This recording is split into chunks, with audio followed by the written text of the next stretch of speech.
Russia has said that it is not planning to attack NATO and it was the alliance that was aggravating tensions. Foreign Ministry spokesperson Maria Zakharova was referring to a NATO summit declaration that said Russia remains the most significant and direct threat to allies' security. This is what she said. Listen in.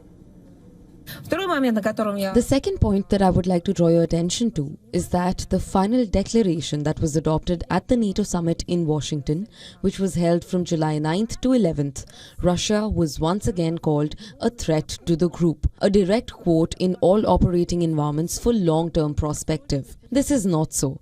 Russia is not preparing to attack NATO. The North Atlantic Alliance is following the path of escalating tensions constantly. They're pushing, they're endlessly mentioning Russia and its capacity from document to document.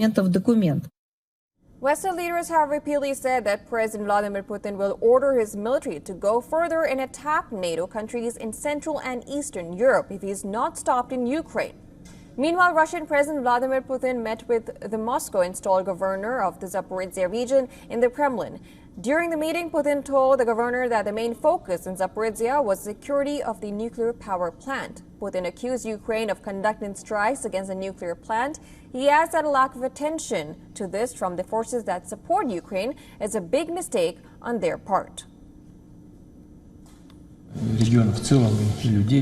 The key factor is the maintaining of security of the entire region and people. We will do this.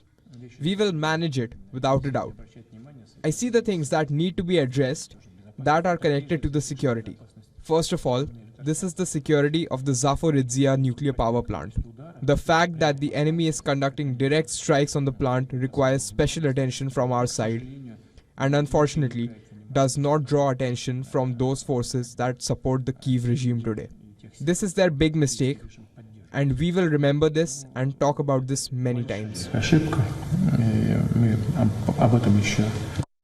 The attack took place earlier this month when, according to Russian officials, a Ukrainian drone attack injured 8 workers from the Russian-controlled Zaporizhia nuclear power plant and left a nearby town largely without power and water.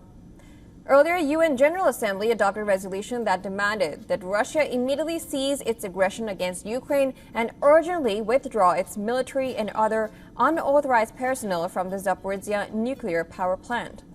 The 193-member UN General Assembly adopted the resolution with 99 votes in favor, 9 against, and 60 abstentions, including India, Bangladesh, Bhutan, China, Egypt, Nepal, Pakistan, Saudi Arabia, South Africa, and Sri Lanka. Those voting against the resolution included Belarus, Cuba, North Korea, Russia, and Syria. Meanwhile, the Pentagon said that U.S. Defense Secretary Lloyd Austin and Russian Defense Minister Andrei Borisov spoke for a second time in just over 2 weeks amid tensions over the war in Ukraine. Separately, this morning, Secretary Austin also spoke by phone with Russian Minister of Defense Andrei Borisov. During the call, the Secretary emphasized the importance of maintaining lines of communication amid Russia's ongoing war against Ukraine. The last time Secretary Austin spoke with his Russian counterpart was on June 25, 2024, and later today a brief readout of the call will be posted to defense.gov. The Russian Defense Ministry said that the two held a telephonic call where they discussed lowering the risk of possible escalation. The call, which was initiated by Moscow, comes as tensions between the two sides flare over Washington's plan to deploy long-range missiles in Germany, a decision the Kremlin warned could spell a return to Cold War-style confrontation.